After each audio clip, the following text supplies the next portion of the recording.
God for your life. Amen. Come on. I need your participation. Happy birthday. Happy birthday.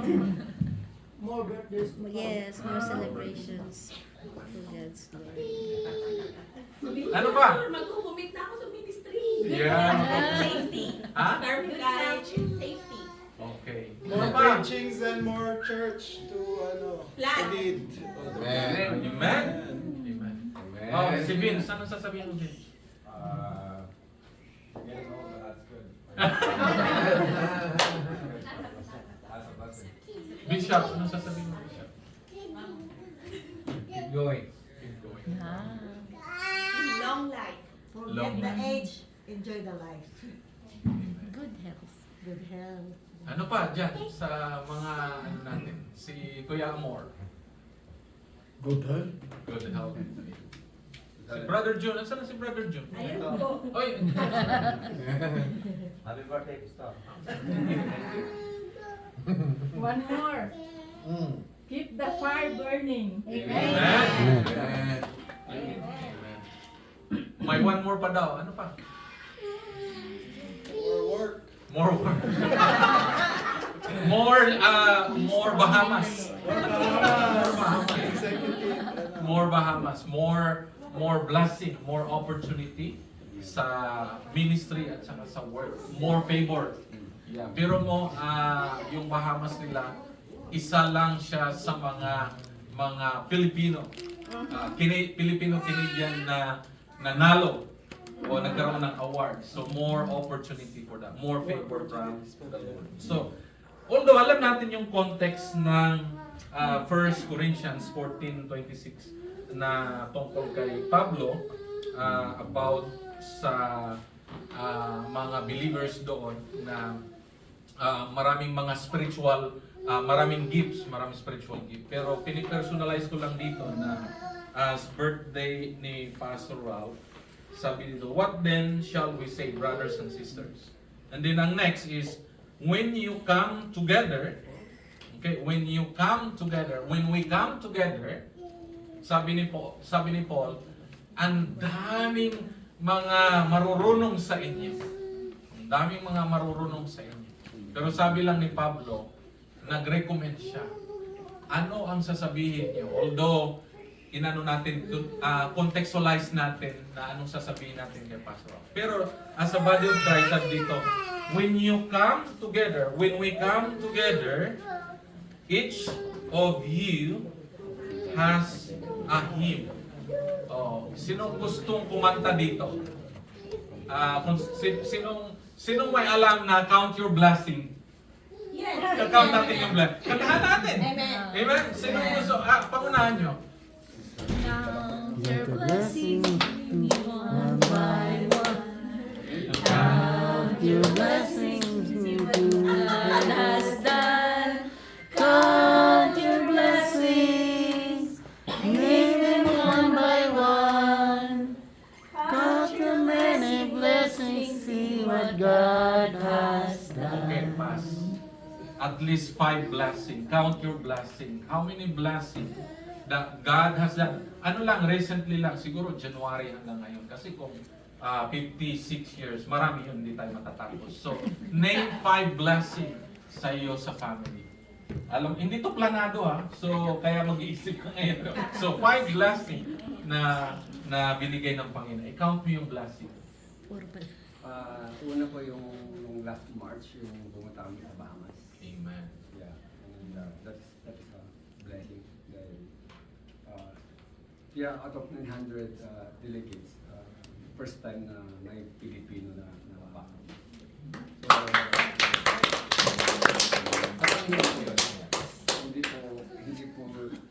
hindi po sa ganong galingan kundi Panginoon at ang blessing. Yan yung number 1. Number 2. Number 2 is, of course, inabot ko yung sabi ni Vince nga, blessing yung nagkadala ko. 56. 56. Yeah. 57. Sila Brad, talaga. Oh, for the record, 56 lang. Wala to. Hindi na-inform us. Number 3. Number 6. Number 3 is Sister Melda na hindi na-inform. may pastor ulit na makapunta ako sa President Club kasi sa January to March, nag-top ulit ako.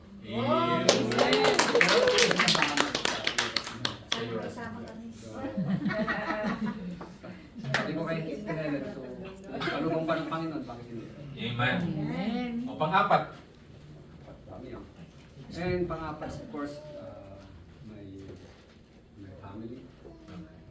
Of course, Sister Helen's family na alam natin na sila ay visitors lang, right? Mm. But extension is there. Okay. So, gaya ni JR, naka 1.5 year na siya this coming June. And the rest, Kuya Amor and Arnold and Joy is 1 year na din pa rin sila. Mag-1 year na po sila. So, yun, blessing po yan. Lastly, pang-alima. Lastly, of course, my wife. Oh. At higit sa lahat, At higit sa lahat. higit sa lahat ay this coming anniversary. Amen. Praise the Lord. So yun yung blessing, no? So sabi ni Paul, when we come together, each of you has a hymn. So that's the hymn, and we ask Pastor Rob. Or a word of instruction. Bishop, ano yung word of instruction mo kay Pastor Rob? This is the first day. Hindi tayo nag-usap, but I know you have a word of instructions for Pastor Rob as our district overseer. Yeah. He knows. 1 word, 2 letters. Go. Keep going, bro. Amen. Very significant yan. Nag-usap tayo. Ano ba yung sabi ko, go din, di ba? Kasi ang church nag-i-stop. So never stop. Yeah. I think that Thank you, Bishop. was 3 days ago, right? Yeah. Nung Gourmet and Yeah. right? Wow, the Spirit. So, mga kapatid, the instructions for our district overseer is through Pastor Ralph, and we have heard is go.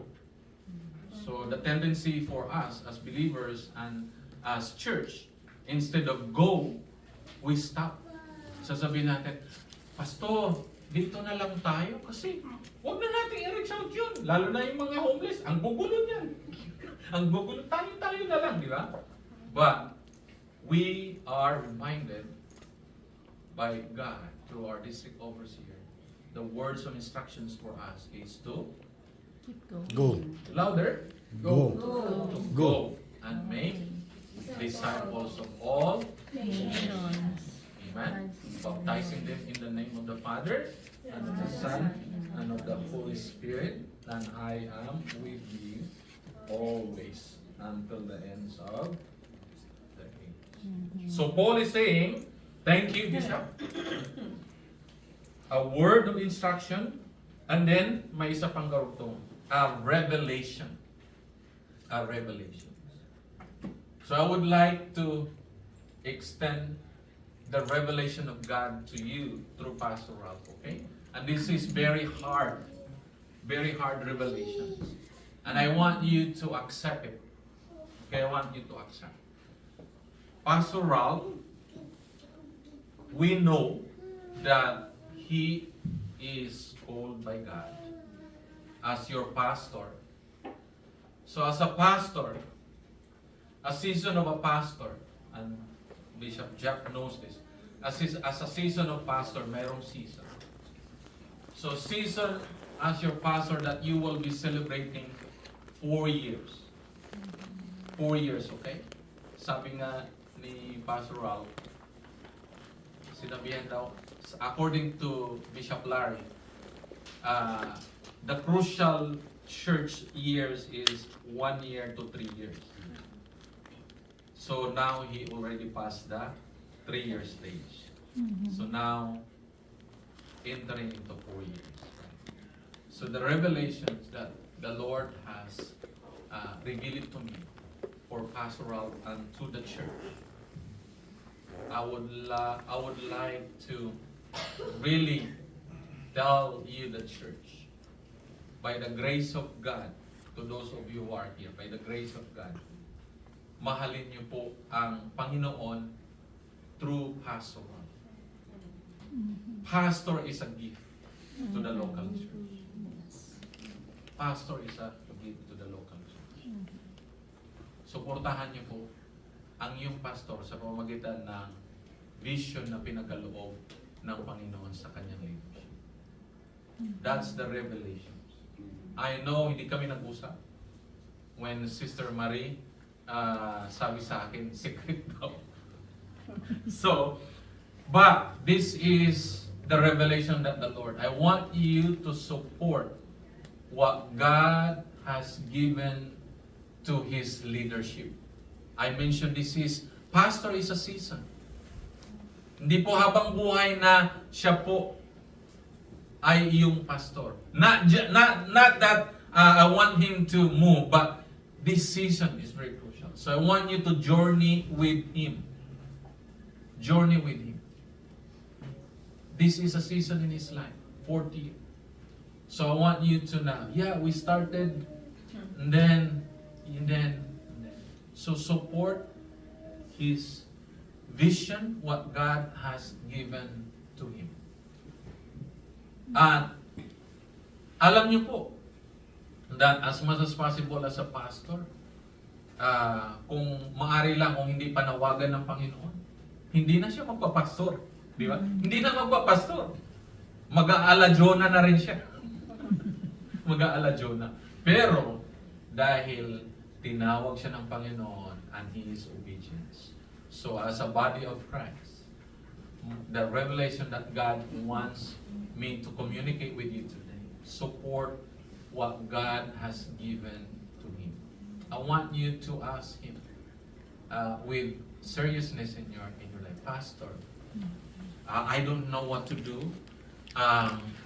Bago pa lang ako dito or wala akong tanongin niya sa Pastor, paano ba ako makatulong sa gawain ng Panginoon? Ano ba yung maitutulong ko? Some of you, automatic na gumagawa na lang kayo. Kasi nga, bilang Kristiyano, it's just inherent na hindi na kayo kailangang sabihan. Hindi na kayo kailangang sabihan na nakikita nyo na lang dyan na minsan, inaayos niyo yung upuan, yung naglilipit. Ginagawa nyo na yun lahat eh. Pero I want you to say your word, to use your word. Iba pa rin kasi yung ginagawa nyo lang. Yung ginagawa nyo na kung ano yung may tutulong nyo. Pero iba pa rin sa pastor. Nakuha nyo, iba pa rin sa pastor na lalapit kayo. Pastor, just to let you know, I'm praying for you. Pastor, wala po kong masyadong alam. Ano po ba ang maitutulong ko sa simbahan? Di ba? Masarap po yun sa pastor. Amen? Amen. Amen? Masarap po marinig. Kahit yung pastor sabi, kapatid, actually, okay na po. Wala po ang, okay na po. Pero yung lumapit ka lang na magtanong na anong may tutulong ko, that's a big encouragement already as a pastor. Amen? Amen. So, that's the revelations of God that I would like to give it to you, that I want you to say to Pastor Love. As long as na si Pastor Love tinawag ng Panginoon to Pastor Burnaby, Church of God, suportahan niyo po, tanungin niyo po siya, Pastor, kumusta ka na? Ano po ang pinapagawa ng Panginoon ngayon? Amen? Kasi usually ang pastor laging nagtatanong sa inyo, kumusta na po kayo? Kumusta na po kayo? Pero iba din po yung kayo mga leaders at members na magtanong kayo, Pastor. Makapag-iisip siya, Pastor, may tanong po ako, kumusta na po kayo? Iba po yung dating na yun na kukumustahin yung pastor. Tapos sabihan nyo, paano po ba ako makakatulong sa simbahan? Ano po ba ang maitutulong? Amen? Amen. Amen? Amen. Can you say amen? Amen. So yun po ang revelation. And then, of course, sabi ni Paul about the spiritual gift. Sabi niya, sa church, tungkol sa church, everything, or sabi niya doon sa karugtong, sabi niya, sinama din ni Paul yung tongue or interpretation. So, each one of you have a hymn or a word of instruction, a revelation, a tongue or interpretation. And then sabi, everything must be done so that the church may be built up. In other words, there is order in the church. Meaning, anong order? God called, or Christ gave Himself, apostle, prophets, evangelists, pastor, and teachers. So God appointed or God called or gave Pastor Ralph as your pastor. So it says here, everything must be done so that the church may be built up. Amen? So honor your leaders. So pag sinabi ni pastor, pakinggan niyo. Hindi lang yung minsan babaliwalain yung pastor. Hindi naman si pastor magma-micromanage. Alam niyo naman yun, di ba? But it's also good to, you know, you can ask the pastor. Yung pastor naman, alam ni Bishop Jeff. Sabihin, kahit pag nagtanong ako kay Bishop Jeff, Bishop, ano po ba ano? Bro, ikaw naman. Alam. Ganun naman yun, di ba? Bishop? Di ba? Pero maganda pa rin magtanong. Maganda pa rin magtanong. And that's honoring the leaders that God has given you. Amen? Amen. Maganda po. Alam niyo po ba na gift po ang leader sa church. So Pastor Ralph is a gift to Burnaby Church. Amen. Amen? Amen. Marami kayang pastor na ngayon na hindi matino. So we thank God. We thank God for your pastor. We thank God. So yun lang po ang ating short Bible study. Alam ko kasi gutom na kayo at gusto niyo na kumain. So Pastor Ralph, we honor you, we love you. Happy 56 years birthday sa'yo. Ibibigay ko na po ang huling minuto or 2 minutes your response to the 2 minutes lang. Or 5 minutes or 10 minutes. Or pwede kang kumanta. Thank you. Tapos, katapos ni Pastor Ralph, si Bishop Jeff po ang magpipray kay Pastor Ralph. Hallelujah. Yeah, kaya pala nagtaka ako nung isang I don't know, 2 days ago, na sabi niya si Pastor Andy ang mag-preach. Parang sabi ko sa kanya, bakit di niyo sinasabi sa akin? Hindi ko alam na gano'n, di ba? Kasi Bible study ang alam ko eh. So, sabi ko, ba't binabypass niyo ako? Sabi ko sa kanya. Sabi niya, sabi niya sa akin. Sabi niya. So, okay, sabi niya si Paswan, gano'n na yun. So, it's a surprise ko, hindi ko alam.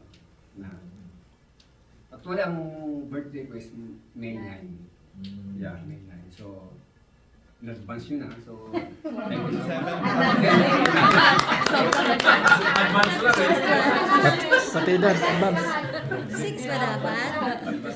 Okay, dahil may limit po ako dito. Una-una nagpapasalamat ako sa lahat. Una-una sa akin, pamilya, higit sa lahat kay Sister Helen. Dahil may kasabihan na every man success, there's a woman behind. Spiritually and materially, Sister Helen po yun. Kasi nakita ko sa kanya yung kanyang sacrifice sa church na to. Hindi lang nakikita, invisible sometimes, hindi nakikita, pero ako na nakikita ko yung mga ginagawa. Hindi ko magawa yung mga mag-post siya ng mga Bible study prayer meeting na ginagamitan niya ng mga, sabi ko send mo na lang ng verbal, yung simple lang, so word lang. Kung makita niya yung sinisid niya, di ba, may mga arts siya, di ba? So sabi niya, para sa Panginoon to, gagawin ko na maayos. Minsan napupuwet talaga siya yung ginagawa. Salamat, Sister Helen. sa lahat ng ginagawa mo sa iglesia, sa buhay ko. Secondly po, ay of course, sa pamilya niya na very supportive po. Mga kapatid po ni Sister Helen, salamat din po sa kanila. And of course, sa Burnaby Church of God family. Sister Barry, ikaw ang nakagawa nito, no? Sister Barry. So, salamat po sa church, sa Burnaby Church of God. Hindi lang sa pagkakataon nito na andun yung support niyo. Alam ko na andun lagi yung support niyo. Hindi natin naabutin ng 4th year anniversary without your support. Amen. Hindi po ito kaya ng isang tao, dalawang tao. Nakaya po natin ito because of you, Burnaby Church of God family. Sama-sama po tayo dito, amen? Amen. Kaya yung sabi po ni Bishop Larry na ako, wala ka na, nalagpasan mo na yung crucial years, yung stage. So, dire-diretso na yan. So, thank you so much. Thank you so much po, Burnaby Church of God, ang pamilya po ito, na siyang nagbigay ng success, kaya umabot po tayo ng 4 years. And for the other journey, for how many? Sama-sama po tayo. Amen? Amen. Amen. And of course, sa ating mga mahal na Pastor Bishop Jeff, na napaka-supportive, and of course, ang kanyang may bahay, Sister Joy. And I always told them, support ka na, sometimes may mga, you know what, sa relationship ng pastor and the congregation, yung mga bagay na hindi ko kayo tanongin doon sa sitwasyon. And I need to go to the higher pastor, like mentor. I know po siya as my mentor, Pastor Jeff. So, lagi ako nagkapanong sa kanya. Sometimes, lagi kami nakikita sa Richmond, mag-copy lang kami o something para pag-usapan po namin yung mga bagay-bagay para sa kaayusan ng iglesia. Of course, Bishop Andy. Always, kahit malayo po siya, then, Pastor Andy, can you preach? Sabi niya sa akin, hindi naman makakapanggi. Thank you so much, Pastor Andy. And Sister Angie and Brother Jun. And the family, na alam ko